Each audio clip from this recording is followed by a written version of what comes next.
Allah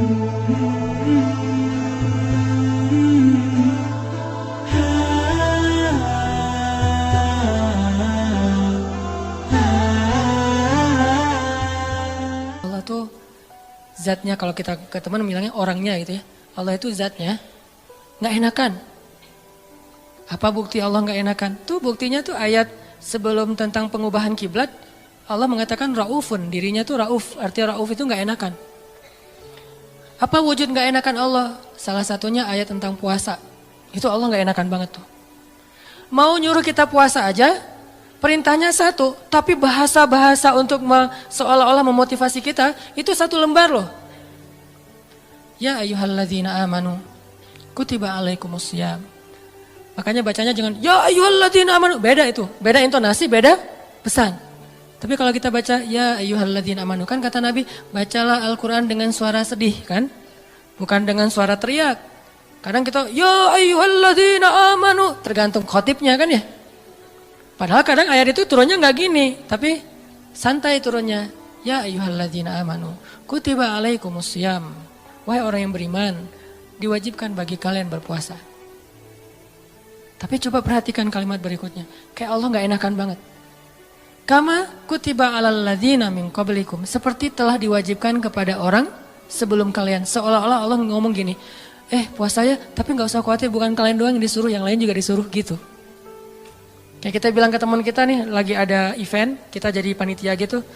Terus kita sebagai ketua panitia bilang ke teman-teman kita tim, tolong angkatin meja ya, soalnya yang lain di depan lagi beres-beresin sendal atau apalah. Tolong angkatin layar ya, tolong gulung layar ya, soalnya yang lain lagi beresin meja di dalam. Artinya bukan kamu doang yang disuruh, yang lain juga kerja gitu kan. Saking ra'fah, gak enaknya Allah sama kita coba. Nah kita mah enak-enak aja sama Allah. Nuduh Allah macam-macam, Allah gak adil, Allah maunya apa, Allah gak rela saya jadi orang benar. Allah aja ke kita yang Allah maha sempurna, gak enakan coba.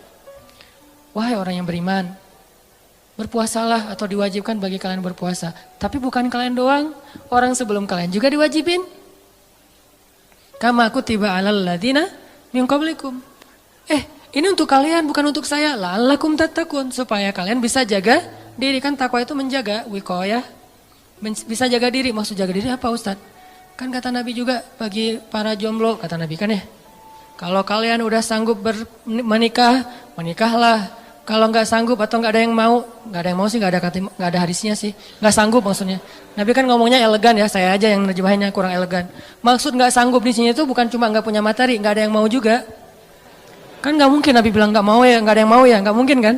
Kalau kalian nggak sanggup, dalam kurung versi saya nih, nggak punya uang atau nggak punya calon, atau ada calon banyak tapi nggak ada yang mau, misalnya tutup kurung, gitu kan? Kalau kalian nggak sanggup, puasalah. Karena itu bisa menjaga diri kalian. Udah Ustadz puasa makin pengen nikah. Saya banget tuh. Dulu, alhamdulillah udah enggak lah. Cukup ya. Oke, lanjut. Supaya kalian bisa jaga diri. La'allakum tattaqun. Karena takwa itu menjaga diri. Bisa menjaga diri dari hawa nafsu, bisa jaga diri dari api neraka. Banyak makna jaga diri di sini. Udah selesai belum? Allah masih ngomong gini, ayyamam ma'dudat, gak usah khawatir, gak lama kok, cuma beberapa hari. Kenapa Allah gak bilang aja 29 hari atau 30 hari? Kenapa bilang beberapa hari? Kenapa Allah gak bilang 1 bulan? Kan puasa 1 bulan kan? Kenapa gak bilang syahran wahidan? Kenapa ayyaman ma'dudat? Karena pengen ngasih angle bahwa ini ringan, cuma beberapa hari doang kok. Lagian puasa kan bukan bulanan, harian. Sanggup gitu puasa bulanan? Sahurnya tanggal 1, buka puasa tanggal 29 gitu. Gak sanggup, makanya Allah bilang ayam, beberapa hari. Ini yang saya belajar di Al-Azhar. Jadi saya merasa bersyukur, bukan ngelebih-lebihin ya. Pasti kampus-kampus yang lain juga keren-keren. Cuma karena saya gak ngerasain, saya taunya Al-Azhar. Di Al-Azhar itu kita belajar detail banget. Kenapa saya bilang ada S2, S3 cuma 1 huruf Al-Quran jadi dapat tesis, disertasi. Karena yang dipelajari itu detail. Ngapain gitu-gitu amat sih, udah tahan aja. Enggak, kalau yang mutar aja enggak usah berpikir. Tapi berpikir supaya kita bisa menjadikan agama ini sebagai rahmat, sebagai solusi buat kehidupan kita. Ini bedanya belajar Al-Azhar dengan di beberapa tempat ya. Kalau di beberapa tempat, belajar fikih itu lebih kepada produknya. Produk fikih. Halal, haram, boleh nggak boleh, itu kan produk fikih kan. Kalau di Al-Azhar bukan belajar produk, belajar cara memproduksi. Mesinnya dipelajari. Sehingga ketika ada masalah baru, mesin ini tinggal diulik dikit, produksi yang baru. Kayak tadi misalnya bikin apa gitu, ternyata udah berubah zamannya, udah seleranya udah nggak kayak gitu lagi, akhirnya digantilah, bikin lagi yang baru. Tetap mesinnya sama, cuman dia bisa beradaptasi dengan kebutuhan pasar. Itu bedanya di Al-Azhar. Kita belajar mesin fikih. Bagaimana memproduksi fatwa kalau di bidang fikih. Kalau di tafsir, bagaimana mengambil ayat terus jadi kesimpulan berpikir. Jadi berpikir dengan Al-Quran, bukan berpikir dengan menurut saya, enggak. Pola pikir kita tuh dibangun di Al-Azhar. Sehingga pas kita dengerin dosen ngomong, benar-benar tuh calangapan benar tuh. Karena ilmu dosen-dosen di sana tuh luar biasa. Kalau ngomong tuh kayak seolah-olah dia udah kuasai seluruh Al-Quran, jadi Al-Quran itu diambil tuh sepotong-sepotong dikumpulin, jadilah satu menu makanan. Tuh gitu di Al-Azhar teh. Intinya yang saya pengen sampaikan kepada teman-teman, jangan ngelihat Allah kayak ngelihat makhluk. Karena nanti jadi salah paham. Jangan banyak minta lah, gak enak sama Allah. Justru Allah itu gak enak kalau gak diminta. Allah senang banget kalau kita minta. Dan Nabi yang paling banyak meminta ke Allah namanya Ibrahim. Sehingga disebut Inna Ibrahim la'awwahun halim. Apa arti awwah? Bukan awwah ya. Awwah artinya da'a, suka berdoa. Dan di Al-Quran itu, Nabi yang paling banyak kalimat doanya kan Ibrahim kan? Dikit-dikit, ya Rabbi, ya Ilahi, ya Allah. Selain Musa, awwahun, da'a, suka berdoa. Gitu juga tadi dalam kasus surga neraka. Ada orang bilang, saya emang gak takut sama neraka. Setan aja, iblis takut sama neraka. Kita lebih garang daripada iblis? Enggak. Iblis itu udah paling, kalau dibilang bejat, paling bejat mah iblis. Udah gak ada lagi lebih bejat daripada iblis. Nah gua mah lebih bejat dari iblis, gak ada. Iblis itu paling bejat tuh udah. Jadi kalau ada manusia, gimana pun dia bejat masih kalah sama iblis. Yang paling soleh itu adalah Muhammad SAW. Walaupun yang paling suci adalah malaikat. Tapi yang paling soleh, beda suci sama soleh ya. Karena orang soleh bisa aja ada kesalahan. Nih berpikir nih. Orang soleh tetap ada kesalahan. Kalau suci gak ada kesalahan. Dan gak ada manusia yang suci. Yang ada manusia yang soleh. Nabi bukan suci, maksum, terjaga. Kesalahan tetap ada, tapi bukan dosa. Karena Nabi tidak berbuat dosa, karena maksum. Tapi kesalahan, beliau bermasa muka, beliau salah memutuskan tentang perkara tawanan perang dalam perang surat Al-Anfal. Beliau salah misalnya keliru dalam masalah sikap kepada orang-orang yang belajar kepada beliau. Terus didatangin orang-orang kafir Quraisy yang belajar suruh mojok dulu, ditegur sama Allah. Ayat teguran ke Nabi itu banyak loh. Termasuk beliau karena pengen nyenengin istri-istrinya lagi cemburu. Nabi bilang, ya udah deh, saya gak akan minum madu lagi. Kan baru pulang nih dari rumah salah satu istrinya, ketemu istri yang Aisyah. Aisyah nanya, dari mana aja sih kok lama banget datangnya? Itu dari rumah Sofia. Ngapain sih di sana terus? Kan dia tuh maksudnya pendek gitu. Udahlah, makan apa sih? Dikasih apa di sana? Emang makanannya enak banget ya? Enggak, cuma minum madu doang. Wah, enggak enak, pasti madunya enggak bener nih. Mulutnya enggak enak tuh. Akhirnya Nabi bilang, ya udah mulai sekarang saya enggak akan minum madu lagi. Demi menyenangkan Aisyah. Turun ayat. Wahai Nabi, kenapa kamu mengharamkan apa yang Allah halalkan demi menyenangkan istrimu? At-Tahrim. Yang paling soleh di muka bumi dan di dunia akhirat dan langit bumi nih, Nabi Muhammad. Tapi yang paling suci, malaikat. Di sini ketahuan, oh ternyata orang soleh juga bisa ngelakuin kesalahan. Kalau Nabi kesalahan, kekeliruan, kalau kita kesalahan. Tapi dia langsung recovery, balik. Gak ada yang suci. Fala tuzakku anfusakum. Jangan kalian menganggap diri kalian suci. Tapi yang paling bejat adalah iblis. Kemudian setan. Setan ini minal jinnati wan nas, ada jin ada manusia. Sehingga kita kalau bilang saya nggak takut neraka agak-agak klise menurut saya. Berarti sia-sia dong Allah ciptain neraka, ternyata manusia nggak takut. Jadi kayak Allah udah banyak fattakun nar. Itu perintah loh. Fattakun fa illam taf'alu wa lan taf'alu fattakun nar. Apa arti kata fattakun nar? Takutlah kalian kepada neraka. Nar bahasa Arab. Naruka nerakamu. Jadi bahasa Indonesia, neraka. Bahasa Arab yang diserap menjadi bahasa Indonesia. Fattakun nar allati u'iddat lil kafirin. Yang disiapkan untuk orang yang kufur. Jadi kalau nggak takut neraka, Allah udah nakut-nakutin di Al-Quran. Seolah-olah kita bilang, nggak takut, gitu kan ya? Gimana tuh sama Allah? Kan agak-agak aneh nih. Nggak takut. Dunia aja kita takut dengan hal-hal yang mengerikan. Gak usah yang benar ya, yang cuma halusinasi aja takut. Setan, hantu, gundurwo, yang gitu-gitulah. Gitu aja bisa bikin kita takut, padahal itu nggak nyata. Nyata nggak sih? Saya belum pernah lihat, alhamdulillah ya. Gak tahu kalau ngelihat Ustadz juga kan manusia. Artinya yang nggak nyata-nyata amat aja kita takut. Giliran yang nyata, Allah sendiri suruh kita takut malah nggak takut, kan agak klise nih. Pasti pola pikirnya nggak menyeluruh nih, belum lengkap, belum utuh. Surga, biasa aja nggak pengen surga. Seolah-olah kita ngeremehin surga itu nggak berharga. Surga itu kata Nabi adalah ala sil'atallahi ghaliyah, ala sil'atallahi lil jannah. Harta Allah yang paling berharga itu adalah surga, bukan dunia. Dunia aja kita pengen, masa surga enggak? Padahal kata Allah, dunia ini enggak ada apa-apa dibandingkan surga. Klise lagi kan? Kita pengen surga dan Allah senang kita pengen surga. Kita takut neraka dan Allah senang kita takut neraka. Karena semua itu bagian dari yakin kita kepada Allah. Cuman, jangan hanya di lisan, harus di hati. Kita, kenapa kamu sholat 5 waktu?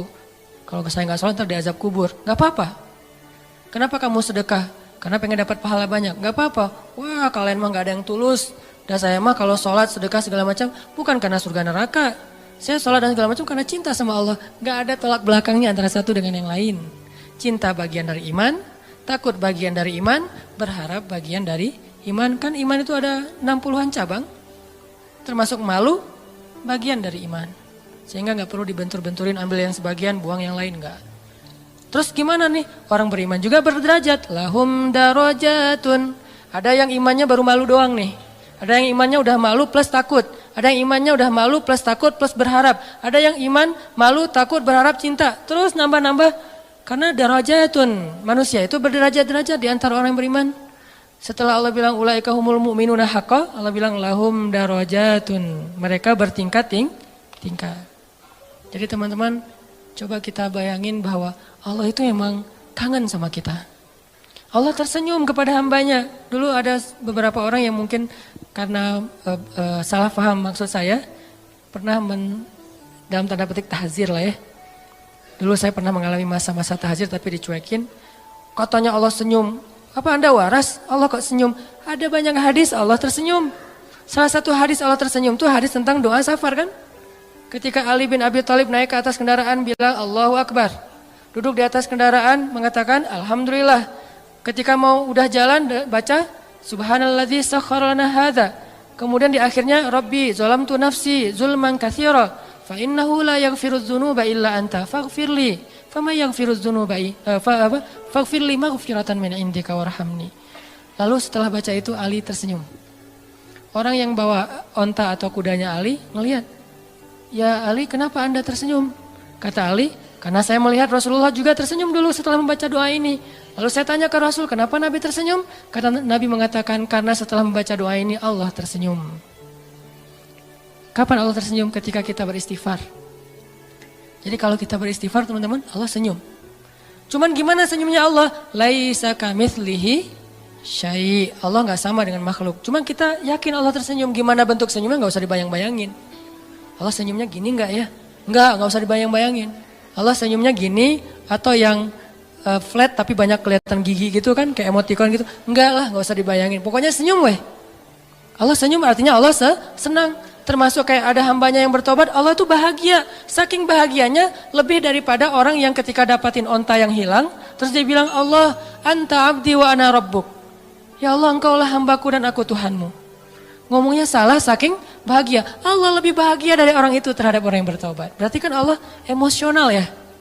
Allah itu emosional. Bahagia, marah, senang, cinta, tersenyum, emosional. Cuman emosi Allah itu maha sempurna, gak seperti makhluk. Sehingga kita coba melibatkan emosi kita dalam berinteraksi dengan Allah. Jangan flat lah. Masa kita katanya cinta tapi flat, hambar, kayak plain gitu, kayak jalan tol. Kan gak enak ya? Pernah kenal ada orang yang flat? Sama teman misalnya flat banget tuh. Gak ada ekspresinya, kita kasih hadiah, ya makasih. Gak ada ekspresinya nih orang. Terus kalau ada masalah, dia ada masalah, gak ada masalah, ya gitu mukanya tuh. Nyebelin, kayak muka saya. Kenapa ada orang kalau ketemu saya di awal-awal tuh kayak sebel gitu. Karena mungkin muka saya tuh kayak bakatnya nyebelin. Tapi kalau udah kenal enggak lah, ya. Makin nyebelin. Ini ada orang flat banget nih, flat banget. Dia kasih hadiah biasa aja, dapat masalah diledekin juga dia biasa aja. Paling gak enak kalau punya pasangan kayak gini nih. Gak ada ekspresi-ekspresinya. Ada juga yang ekspresinya lebay. Kasih hadiah dikit, wah segala macam. Ada masalah dikit, nangisnya wah kemana-mana. Misalnya ada yang kayak gitu teh. Nah Allah yang paling ideal perasaannya. Yang paling ideal zatnya, yang paling ideal kebaikannya. Paling ideal aja pokoknya.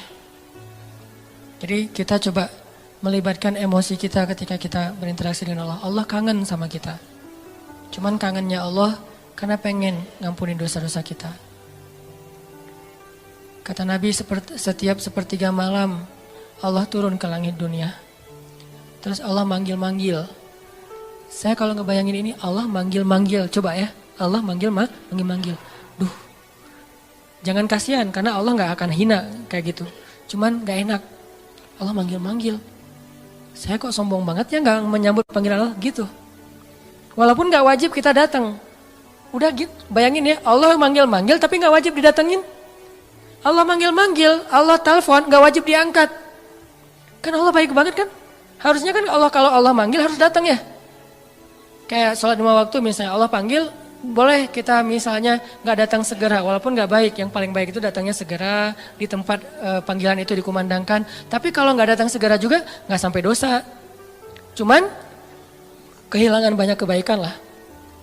Walaupun sebagian mazhab mengatakan dosa. Tapi saya cenderung kepada mazhab yang mengatakan bukan dosa. Sunnah muakkadah. Tapi kalau keseringan gak datang, diragukan keimanannya. Agak-agak mirip munafik nih. Kalau sering gak datang. Allah tuh toleran banget. Hayya 'alas shalah. Kita lagi sibuk kerjaan nih, gak datang. Allah gak marah sama kita. Gak sholat aja, sebetulnya Allah marah, cuman sabar. Allah selain Jabbar, Qahar, tapi juga sabur. Ya, kan ideal banget nih. Kalau Allah marah bisa, gak ada yang bisa ngehalangin, tapi Allah sabar. Kalau kita sabar karena gak bisa marah. Seringnya kan kita sabar tuh karena gak bisa marah. Begitu bisa marah gak ada sabarnya. Kalau Allah sabar padahal bisa marah. Selain Jabbar, Qahar, apalagi sifat-sifat yang keras nih.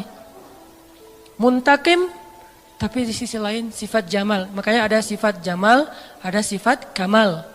Sifat jamalnya Allah apa? Karim, Rahim, Sabur, Ghafur, gitu-gitu kan? Ini artinya teman-teman, bayangin ya, Allah manggil-manggil kita sepertiga malam. Ngapain sih Allah sepertiga malam repot amat sih datengin kita? Tapi kita gak wajib datang. Tapi kalau kita datang, Allah sayang banget sama kita. Cuman dari kitanya nih, bukan angle Allah. Kalau angle Allah kita gak wajib datang. Tapi angle kita, enak gak sih kalau gak datang? Enak gak sih Allah udah manggil-manggil tiap malam terus kita gak bangkit? Kalau kita bangunnya telat, pas azan subuh baru bangun, ngerasa gak sih? Aduh Allah maaf ya, bangunnya telat. Gitu gak sih ke Allah? Karena kita kalau ke makhluk gitu banget loh. Di telepon ternyata miss call 10 kali gak diangkat. Langsung maaf ya, emoticon, segala macem. Minta maaf tuh rasa tangan diginiin tuh banyak sampai 10 juga. Kok kita ke makhluk gitu ke Allah enggak? Padahal makhluk itu enggak terlalu berjasa sama kita. Dan Allah mah berjasa dari sejak kita dalam kandungan ibu kita. Bahkan sebelum kita diciptakan. Tapi kita enggak pas bangkit dari tidur. Duh Allah maaf ya saya bangunnya telat, astagfirullah gimana nih. Langsung wudhu datang ke masjid minta ampun kepada Allah. Padahal kita enggak wajib datang. Ini lebih ke ngomongin emosional. Saya nggak ngomongin hukum fikih. Kalau ngomongin hukum fikih agak-agak kaku sih. Makanya di atas hukum itu ada akhlak namanya. Di atas hukum ada akhlak. Orang kalau udah akhlaknya bagus, hukum ini jadi nggak terlalu penting. Mudah ngamalin hukum tuh kalau akhlak moralnya udah kayak orang disiplin. Kan nggak perlu timer lagi kan. udah disiplin, nggak perlu lagi ketat. Hukum itu dibikin ketat karena orangnya nggak disiplin. Ketika orangnya udah disiplin, udah akhlaknya, moralitasnya, lifestyle-nya udah bagus, hukum nggak terlalu ketat juga nggak masalah. Yang saya pernah cerita tuh di Jepang di baggage claim, baggage belt itu tempat ngambil bagasi, itu nggak ada yang jagain, nggak ada polisi, nggak ada petugas, cuma pakai garis doang. Garisnya juga kecil, nggak pakai pagar segala macam. Kadang-kadang kan udah pakai pagar juga didobrak kan ya.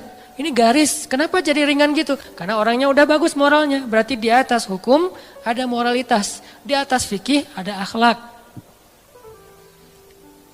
Moral itu, akhlak itu di atas ilmu.